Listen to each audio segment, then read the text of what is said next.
कक्षा 10 के सभी विद्यार्थी, आज मैं आपको सोशल साइंस का जो आपका पेपर है उसको समझाऊंगा। अर्धवार्षिक परीक्षा का ये पेपर है, ध्यान से समझ लेना, यही पेपर आने वाला है। इनमें से कौन सी रबी की फसल है? चना। देश का सबसे पुराना कृत्रिम पत्तन कौन सा है? चेन्नई। सीमांत सड़क कब गठन स्थापित किया गया? 1960 में। भविष्यवाणी के अनुसार 2025 तक कितने लोग जल की नितांत कमी को झेलेंगे? 20 करोड़। सिहली को श्रीलंका में राजभाषा कब घोषित किया गया? 1956। पृथ्वी का कितना भाग जल से घिरा हुआ है? 3/4 भाग जल से घिरा हुआ है। मनुष्य का वस्तु निर्माण करने का कार्य उद्योग कहलाता है। कपास। कपास नए युग का प्रतीक है। जातिवाद पर आधारित समाज केवल भारत में ही मिलेगा। भारतीय संविधान में भारत को राज्यों का संघ घोषित किया गया है। बेल्जियम जो है यूरोप का एक छोटा सा देश है। भारत में सड़क जाल लगभग 56 लाख किलोमीटर है। वायु प्रदूषण का कारण है कार्बन मोनोऑक्साइड। करेंसी देश की सरकार उसे प्रौद्योगित करती है। चाय का जाएगा आपका असम। गैर प्रजातंत्री देश का चीन आ जाएगा। नेपोलियन की हार 1815 आ जाएगा। कांडला का जाएगा गुजरात।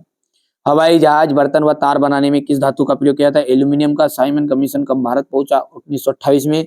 लेगी विभाजन किस पर आधारित है? सामाजिक अपेक्षाओं पर। बेल्जियम की राजधानी बताइए। ब्रुसेल्स। से जीडीपी में सबसे अधिक योगदान किस क्षेत्र का? तृतीयक का। उद्योग की स्थापना हो जाएगा उदारीकरण। यहाँ से आप देख सकते हैं सत्य है इसमें। ठीक है, मिट्टी, काली मिट्टी की विशेषताएं बतानी है। मृदा अपरदन क्या है? तात्पर्य बताना है। ठीक है भैया। समुच्चय जुताई क्या है? पहाड़ी क्षेत्रों में मृदा अपरदन की रोकथाम के लिए क्या कदम? जलोढ़ मिट्टी की विशेषताएं। प्रारंभिक जीविका निर्वाह कृषि, वाणिज्य कृषि में अंतर। भारत में उगाई जाने वाली मुख्य रेशेदार फसलें कौन कौन सी है? आधारभूत उद्योग से क्या आशय है? एजेंडा 21 क्या है? खरीफ और रबी की जायद की फसलों को उदाहरण सहित। भारत में मैनचेस्टर से आए बुनकरों को किस समस्या का सामना करना पड़ा था? कार्न लॉ समाप्त करने के लिए ब्रिटिश सरकार को कौन से फैसले प्रभाव? लिखिए। पहले विश्व युद्ध के समय भारत का औद्योगिक उत्पादन क्यों बढ़ा? औद्योगिक मजदूरों का क्या आशय है? ठीक है, ये क्वेश्चन नंबर 15 है। ठीक है भैया। गुटेनबर्ग कौन था? मुद्रण क्रांति में उसका योगदान। प्राथमिक क्षेत्र की 2 विशेषताएं लिखिए। यहाँ से देखिए, बहुराष्ट्रीय कंपनियों से आप क्या समझते हैं? उदाहरण दीजिए। श्रम कानूनों में लचीलापन कंपनियों की कैसे मदद करेगा?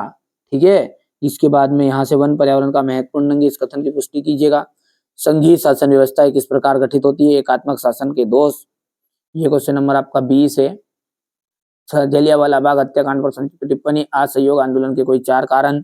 राजनीतिक दल के गुण। क्षेत्रीय दलों और राष्ट्रीय दलों के बीच अंतर बताना है। ये क्वेश्चन नंबर आपका 23 है। हो गया। क्लास 10th का मैंने ये आपको सोशल साइंस का पेपर बता दिया है ना। अच्छे से कंप्लीट करना, हमारा उद्देश्य यही है कि आप अच्छे अंक प्राप्त करो। ये आपका क्लास 10th का सेट ए था, ये आपका सेट सी है। अच्छे से पढ़ो, अच्छे से तैयारी करो, आगे बढ़ो, यही हमारे जीवन का उद्देश्य है।